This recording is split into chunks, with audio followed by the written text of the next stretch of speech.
tema proposto é uma parábola de Jesus que no Evangelho segundo o Espiritismo, ele está no capítulo 18, que tem por título Muitos chamados e poucos escolhidos. Eu vou ler a parábola porque ela embora acho que a maioria das pessoas conheçam, é bom que a gente leia para depois pontuar o que está sendo dito por Jesus, né? E a interpretação, inclusive, que Kardec e mesmo o Vinícius, o Pedro de Camargo, que é o autor do livro que a gente pegou o texto, pontua, né? Esse evangelho, ele está em São Mateus, capítulo 22, dos itens 1 a 14. Jesus, falando ainda por parábolas, disse-lhes: O reino dos céus é semelhante a um rei, que, querendo realizar as núpcias de seu filho, enviou seus servidores para chamar às núpcias aqueles que foram convidados. Mas eles se recusaram a vir.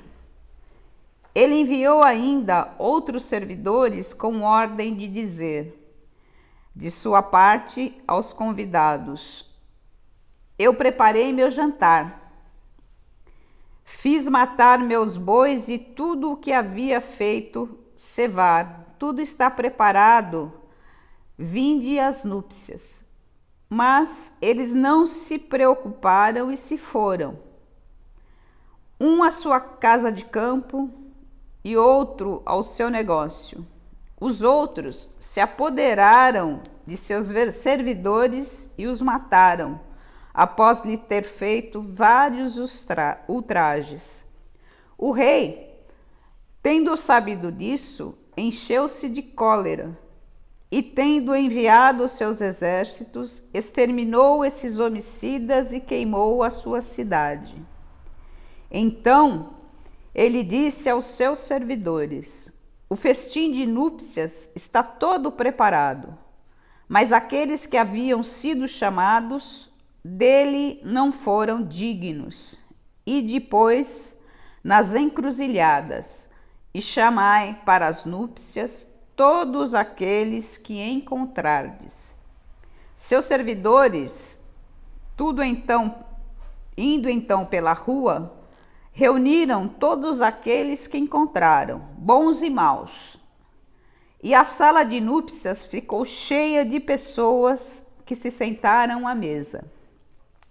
O rei entrou em seguida para ver aqueles que estavam à mesa. E, tendo notado um homem que não estava com a roupa nupcial, disse-lhe: Meu amigo, como entraste aqui sem ter a roupa nupcial? E esse homem permaneceu mudo. Então o rei disse aos seus servos: Atai-lhe as mãos e os pés e lançai-o nas trevas exteriores. Aí haverá pranto e ranger de dentes, porque há muitos chamados e poucos escolhidos. Então essa parábola, eu imagino que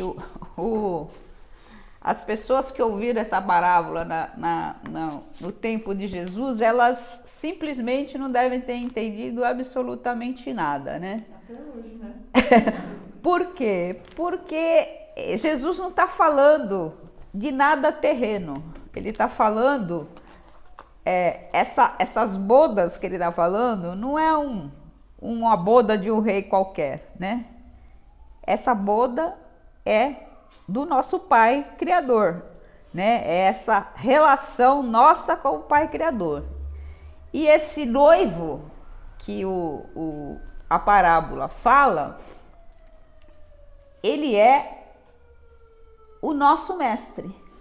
Jesus é tido como o mestre, como o noivo, aquele filho de Deus que veio para nos conduzir a um mundo espiritual onde a gente vá ter uma vida melhor do que o que a gente tem aqui, onde nós vamos, através de todo esse processo de reencarnação, nos evoluirmos e nos tornarmos espíritos cada vez melhores, né? E essa relação, ela só pode ser entendida através dessa doutrina espírita que tem como base essa comunicação entre o mundo material e o mundo espiritual. Então, o Kardec, na sequência aqui do Evangelho segundo o Espiritismo, ele vai colocar para a gente alguns dados para tentar esclarecer essa parábola tão enigmática, né? E aí, o Kardec vai esclarecer o seguinte, né? Primeiro, quando a humanidade começou a essa evolução espiritual, primeiro Deus enviou Moisés, né? Moisés veio botar ordem na bagunça que era o mundo há 2000 anos, há 2.400 anos atrás. E Moisés foi quem recebeu, e a gente hoje sabe que isso foi uma questão de mediunidade, ele recebeu aqueles mandamentos todos para divulgar ao povo hebreu. O povo hebreu sempre foi considerado, né, desde de muitos anos, como o povo eleito. Você tem lá desde Abraão a visão do povo hebreu que eles eram os escolhidos de Deus, né? E Moisés, ele capitaneou a fuga do Egito, porque os hebreus tinham sido escravizados e estavam no Egito, e ele capitaneou a volta do povo hebreu para a terra prometida. E nesse trajeto aí, em determinado momento, ele recebe esses mandamentos. E é o que ele vai divulgar, vai colocar para o povo hebreu, que aquelas leis, aqueles 10 mandamentos, é o que o povo precisa seguir para estar em comunhão com Deus. Aí a gente tem na sequência, né, você tem lá vários profetas se manifestando, você tem João Batista prenunciando a vinda do Cristo, e todas essas pessoas, de alguma forma, muitos desses profetas foram rejeitados, né? João Batista ele acabou inclusive sendo decapitado porque ele começou a interferir na condição moral do rei que governava Jerusalém na época de Jesus, né?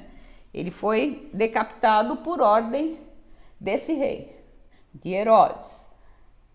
E o que se percebe é que vários mensageiros, né? A gente tem que considerar que todos eles foram mensageiros de Deus, vários mensageiros, eles foram assassinados, como esses servidores do rei que foram levar o convite e foram avisar que a festa já estava pronta. Então você tem vários profetas sendo sacrificados por conta dessa falta de disponibilidade do povo hebreu de acatar as instruções que os profetas, as instruções dos mandamentos que Moisés recebeu, e isso vai sendo colocado cada vez mais. Você tem lá uma casta religiosa cheia de 9 horas, né? Você tem lá rituais para tudo, e a essência da nossa união com Deus, ela se perde nessa coisa material. E você tem há 2021 anos, veio o Cristo, que quando atinge a maturidade, começa a sua pregação. E a pregação do Cristo, como ele mesmo diz, ele não veio revogar a lei, ele veio fazer cumprir a lei. Mas além de vir relembrar essa lei, ele veio deixar muito claro que para a nossa comunhão com Deus, nós precisamos estar em comunhão com os nossos irmãos. Então, o mandamento primordial é amar a Deus sobre todas as coisas e ao próximo como a si mesmo. E aí a gente tem que, se a gente cumprir esse mandamento, não precisa de mais nenhum dos outros 9 mandamentos que Moisés trouxe para a gente. Porque no momento que a gente conseguir não ofender o nosso irmão, não prejudicar o nosso irmão e tratá-lo como nós gostaríamos de ser tratado, nós vamos estar cumprindo a lei.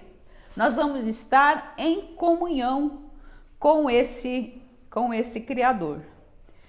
E aí a gente tem, né, o que a gente percebe depois do Cristo, o Cristo foi crucificado. Os apóstolos de Cristo, começando lá com Estevão, foram sacrificados, né? Muitos deles foram mortos à pedrada, de forma extremamente violenta, e mesmo assim a doutrina cristã, ela conseguiu ser levada por esses apóstolos, e muitos desses apóstolos morreram, muitos dos cristãos foram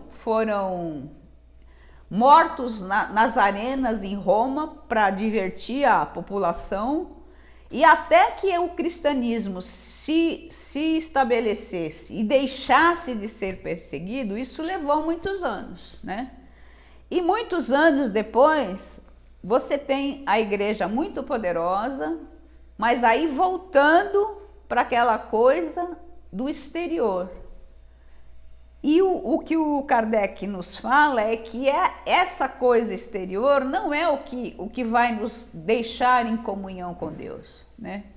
Para que a gente esteja em comunhão com Deus, a gente precisa estar em comunhão com o irmão, a gente precisa cumprir esse mandamento básico, né? E aí essa história que na parábola fala, né?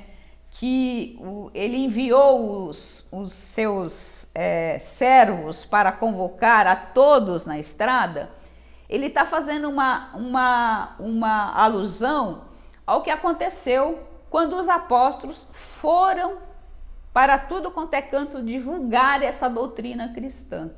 E a gente sabe que o apóstolo Paulo, né, que era o Saulo de Tarso, foi um dos apóstolos que mais fez essa divulgação do Evangelho de Jesus. E ele, mesmo não tendo conhecido Jesus em vida, né, porque a visão dele, a relação dele com o Cristo começa na estrada de Damasco, depois que o Cristo já havia sido sacrificado, e ele, como um doutor da lei, perseguia os cristãos. E o Cristo vai dizer para ele por que ele estava perseguindo. E naquele momento, Paulo acaba se convertendo ao cristianismo, e como ele era uma pessoa extremamente persistente, quando era perseguidor dos cristãos, ele continuou essa persistência agora defendendo e propagando a doutrina cristã. Então a gente tem, né, que a gente precisa essa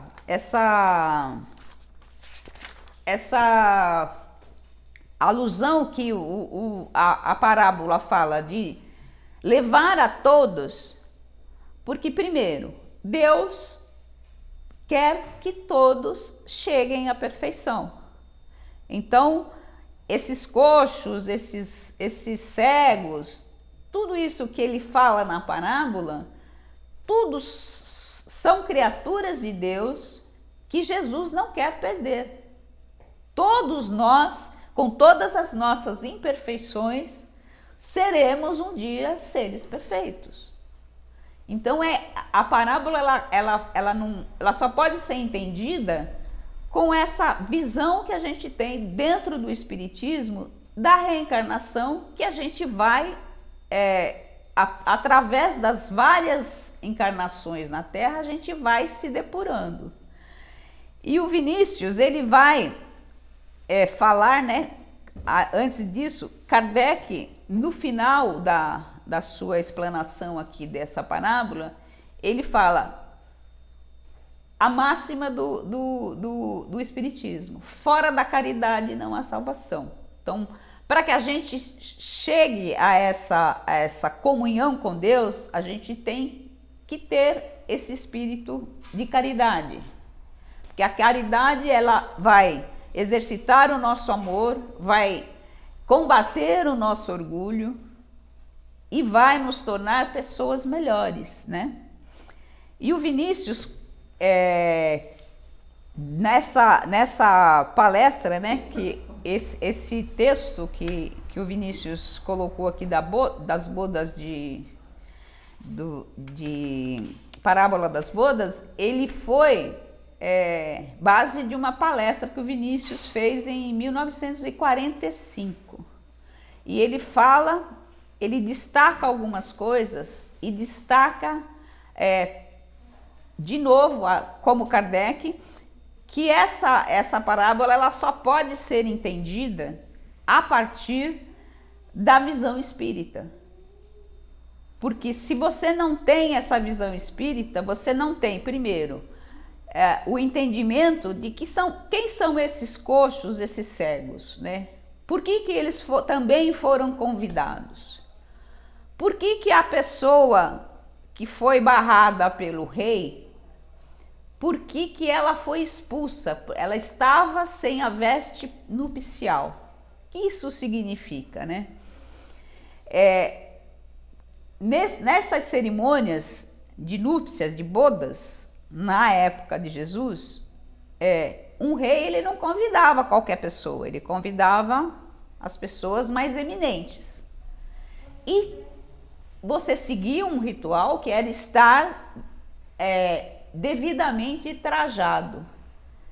Só que aqui, esse estar devidamente trajado, dentro do contexto da parábola, ele não está se referindo à roupa. Ele está se referindo à sua condição espiritual. Então, o estar devidamente trajado é estar numa condição espiritual que te permita estar no nível de integração com o Criador, que a gente só vai alcançando à medida que a gente vai evoluindo espiritualmente. Não é evolução material. O material não é o que importa para essa parábola, é o espírito eterno que está caminhando, que está evoluindo, que vai se apresentar para essas bodas junto ao Cristo, que é o noivo, né? E que vai nos colocar que essa criatura está apta a essa comunhão, né? E a gente só consegue essa comunhão à medida que a gente vai evoluindo. E o que a gente faz para evoluir? A gente precisa primeiro se conhecer, a gente precisa entender e conhecer os ensinamentos que o Cristo trouxe, mas principalmente a gente precisa colocar em prática esses ensinamentos. Então, o Cristo, quando ele veio nos ensinar, ele não ficou em palavras. O que está escrito sobre o que Cristo falava, sobre a vida de Jesus, não foi Jesus que escreveu, ele não escreveu nada. Ele simplesmente fez a missão dele, que era trazer aquelas novidades que só o amor vai nos conduzir ao nosso Criador. E o Vinícius, quando ele falou aqui nessa palestra que ele fez na federação, ele vai pontuar algumas coisas, né? Primeiro, né, ele vai falar da promessa do Cristo, porque o Cristo, em determinado momento, nos evangelhos é descrito que ele diz que ele enviará o Espírito da verdade, o Consolador, para que permaneça convosco e vos revele novos esclarecimentos. Então, quando a gente pega essa fala do Cristo, essa promessa do Cristo, nós, dentro do Espiritismo, interpretamos essa palavra do Cristo, esse Consolador, esse Espírito de verdade, é essa comunicação entre o mundo material e espiritual que a gente tem dentro da doutrina espírita, que vai nos trazer esses conhecimentos. Tanto que o Kardec é um desses espíritos que foram utilizados para trazer essa comunicação. Kardec não era médium, mas ele era um estudioso e ele codificava todas as perguntas que foram feitas no Livro dos Espíritos e que é a base da doutrina espírita. Além disso, ele pega os pontos morais do Evangelho de Jesus e faz esse Evangelho segundo o Espiritismo, que traz passagens dos evangelhos católicos, protestantes, e tem na sequência elucidações feitas pelo próprio Kardec e comunicações de espíritos esclarecendo o que está sendo ensinado. Então, esse espírito de verdade, ele é esse mundo espiritual que tem contato com o mundo material. São através de médios, de psicografia, de várias formas de relacionamento entre o espírito encarnado e o desencarnado, que traz esse conhecimento. E simbolicamente a gente tem Jesus como esse noivo e as religiões como esse outro ponto, a noiva que faz essa comunicação com o Cristo. Então a gente não tem só a doutrina espírita que vai conduzir as pessoas para essa relação com Deus. A gente tem várias religiões, todas elas que têm por objetivo tornar as pessoas melhores e conduzi-la a essa relação com Deus. E para que essa promessa possa acontecer, né? Essa promessa que o Cristo fez aqui do Espírito da Verdade, é necessário essa comunicação entre o plano encarnado e desencarnado. E o Pedro de Camargo, ele salienta bem isso na palestra que ele fez lá na Federação. E ele vai nos contar que os ensinamentos que o Espiritismo trouxe, né? Esses ensinamentos, eles estão sendo difundidos através das sucessivas existências que a gente vivencia. E nós, enquanto seres em evolução, à medida que vamos encarnando e reencarnando, nós vamos fazendo esse processo de evolução. E a outra coisa que ele fala, né, é que esses fenômenos, eles foram inicialmente, né, o convite que foi dado para as pessoas que eram mais esclarecidas, intelectuais. Tanto que a gente vê lá no começo dos movimentos que conduziram à doutrina espírita, aqueles fenômenos das mesas girantes que virou moda na Europa, né? Os pessoal da alta society na Europa adorava aquelas reuniões em que as mesas ficavam girando e que aquilo era tido como excepcional, como fenômeno, mas não foi nisso que ficou o Espiritismo. O Kardec, quando se interessou, ele se interessou não pelo fenômeno, Ele se interessou em saber o que há por trás disso. Então, todo o trabalho que o Kardec fez, ele questionava para saber o que era aquilo, e ele tinha como pressuposto que se existe uma ação inteligente, né, tem que ter um espírito inteligente por trás. Então ele, o uso de vários médiuns, ele vai compilando e ele vai percebendo que as comunicações que são dadas, elas vão batendo. Então você tem vários médiuns em vários lugares falando a mesma coisa. Então ele se convence de que essa comunicação, ela é real. Embora ele não tenha essa condição de médium para receber essas comunicações, ele percebe que o que está em volta dele, os médiuns dos quais ele recebe as comunicações, eles falam da mesma coisa. E é isso que leva o Kardec a, primeiro, codificar o Livro dos Espíritos e depois os demais livros da codificação.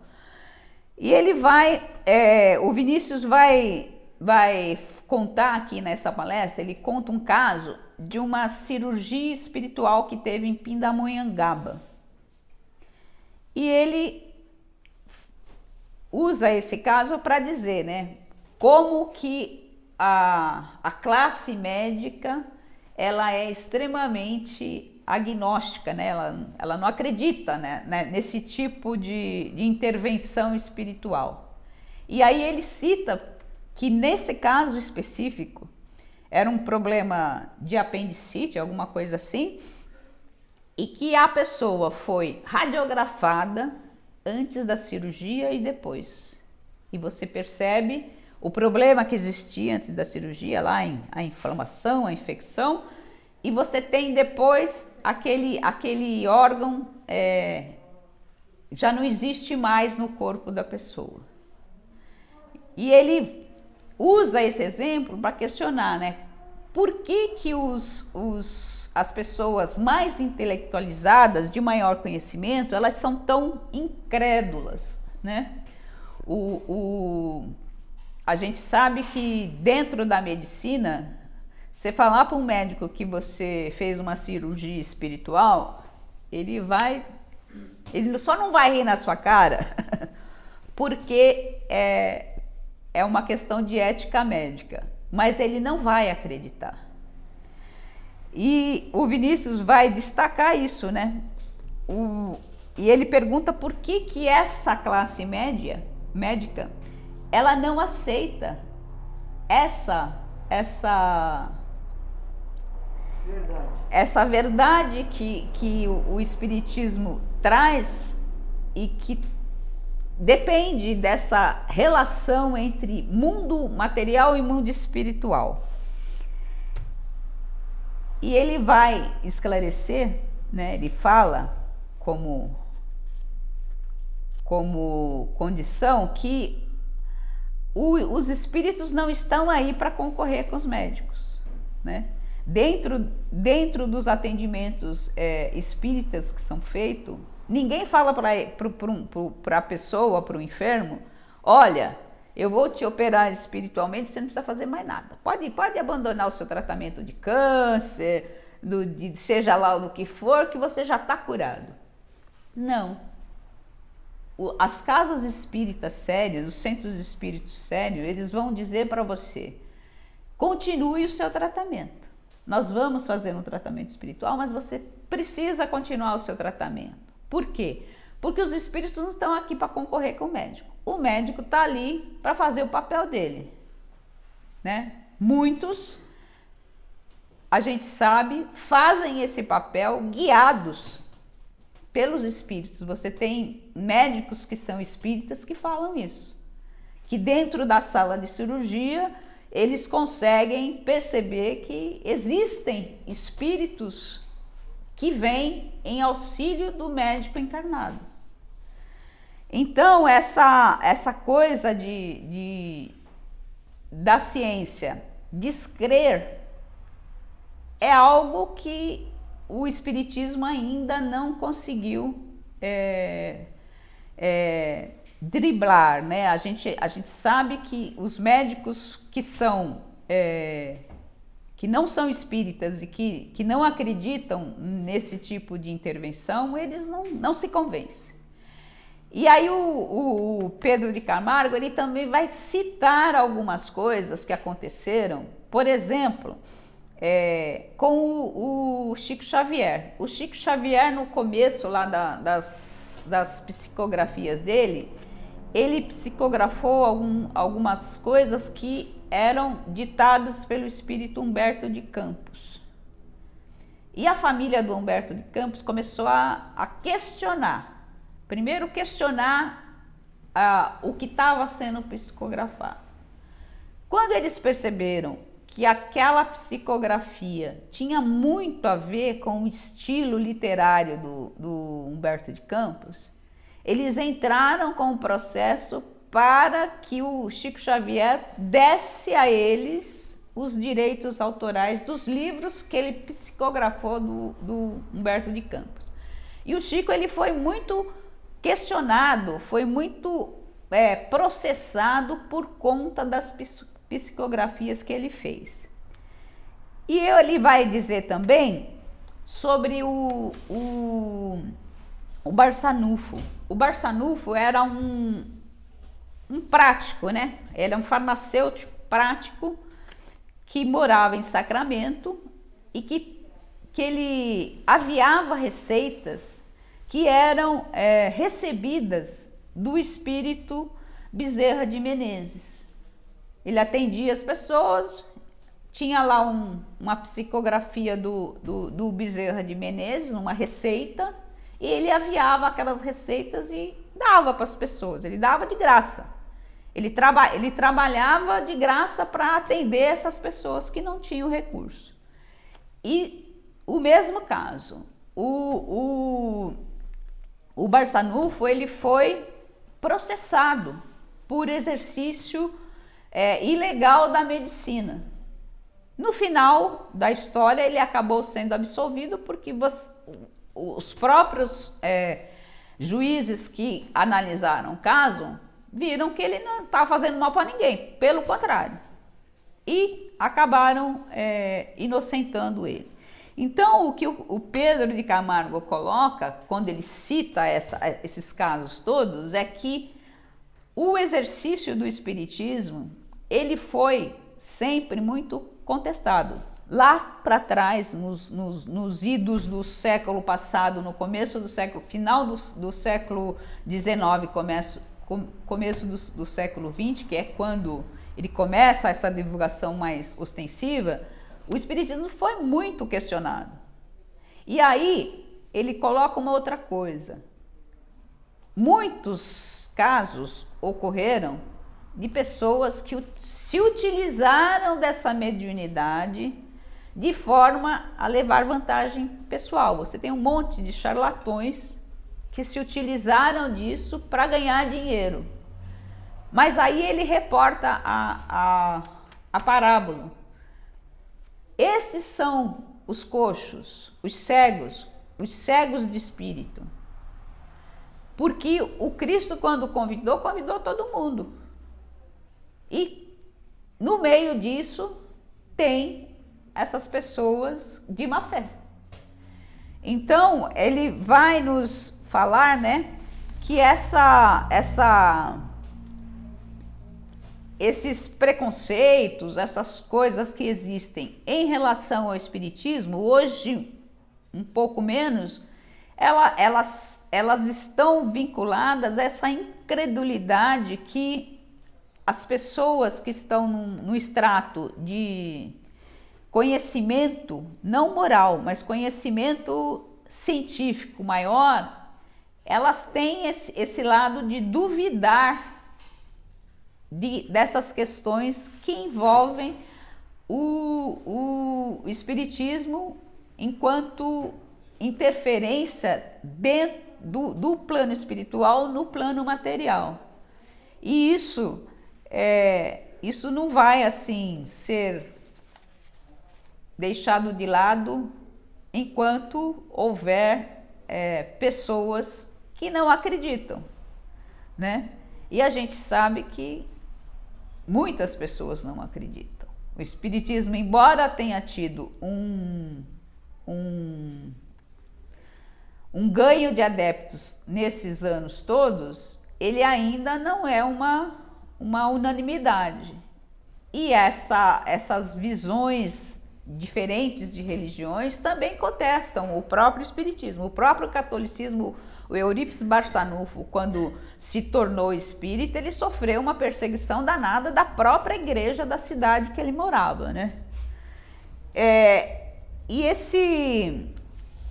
esse caráter, né, de relação espiritual, ele vai nos conduzir a essa distância que às vezes existe entre as pessoas que têm essa comunicação com o plano espiritual e o comum das pessoas, né? As pessoas muitas vezes não acreditam quando alguém que tem uma mediunidade exacerbada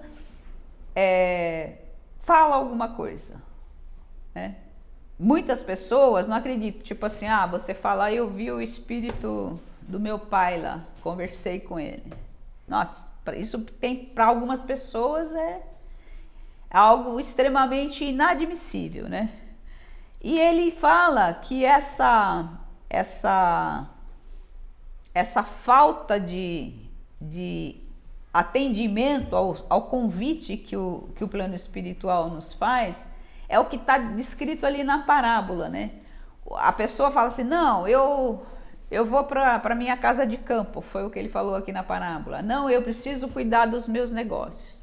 Então aqui o Vinícius está trazendo para a gente assim, nós muitas vezes deixamos de cuidar do nosso lado espiritual, porque a gente está muito preocupado com a nossa vida diária, com o nosso ganha-pão, com os negócios que a gente tem, com as coisas materiais aos quais a gente dá muito mais valor do que as coisas do espírito. E ele vai colocar para a gente o seguinte, essa comunhão, né, essa boda com o Cristo, ela só vai existir a partir do momento em que eu me desprendo desse material. Eu estou vivendo no material, eu preciso do material, mas isso não é o mais importante. Eu vou, além de cuidar do material, eu vou cuidar desse meu lado espiritual. Então essa parábola é um convite para que a gente aceite o convite do Cristo para essas bodas.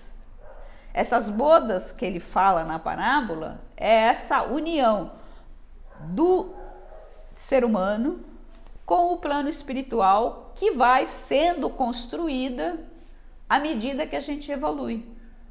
Então, que nós consigamos, né, aceitar esse convite do Cristo e aos poucos a gente ir conquistando essa veste nupcial que a pessoa que foi expulsa da cerimônia não tinha, para que a gente consiga, daqui a algumas encarnações, ter esse convite aceito e não sermos expulsos da festa por não estarmos espiritualmente vestidos de forma adequada. Então, é esse o convite da parábola e é esse o convite que o Vinícius faz, né? Que a gente cuide desse nosso lado espiritual para que a gente possa realmente evoluir e cumprir, né, parte do que nós viemos fazer aqui, né? Sabemos que aqui não estamos de passagem sem compromisso, nós temos um compromisso com a nossa evolução. Tá bom?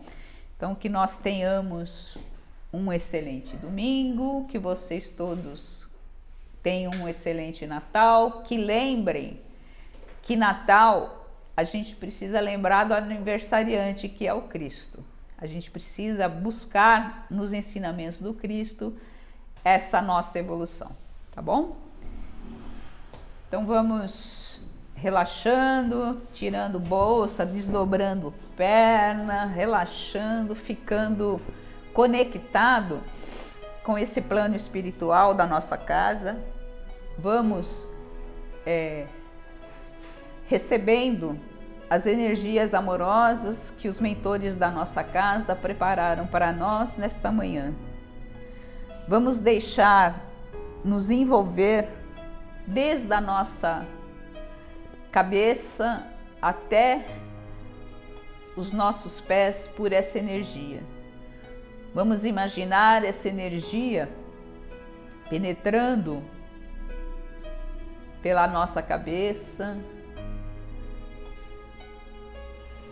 pelo nosso cérebro, pela nossa garganta,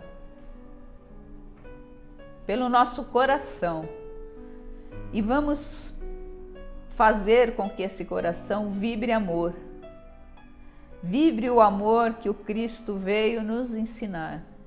Que possamos expandir essa energia de amor para todos os lugares aonde circularmos nessa semana, neste dia, que possamos levar um pouquinho desse amor para todos os lugares onde formos, para os nossos lares, para o nosso local de trabalho, para os lugares aonde circulamos no nosso dia a dia, que sejamos expressão de gentileza em todas as nossas ações. Pedimos, Senhor, que o Senhor leve também essa energia amorosa para todos os nossos irmãos em sofrimento, todos os nossos irmãos que se encontram em hospitais, em presídios, em asilos, em creches, todos os nossos irmãos que se encontram em condição de rua, que eles possam, Pai, ser amparados em suas necessidades mais urgentes. E te pedimos, Senhor, que ilumine os nossos dirigentes, os nossos legisladores, os nossos empresários que detêm o poder econômico, para que eles utilizem esse poder de forma a beneficiar o maior número de pessoas possíveis, que eles possam usar todos esses bens que o Senhor colocou à disposição deles para proporcionar o bem-estar dos irmãos. Que Jesus nos ampare no nosso dia a dia, que nos acompanhe em todas as nossas ações. Que assim seja.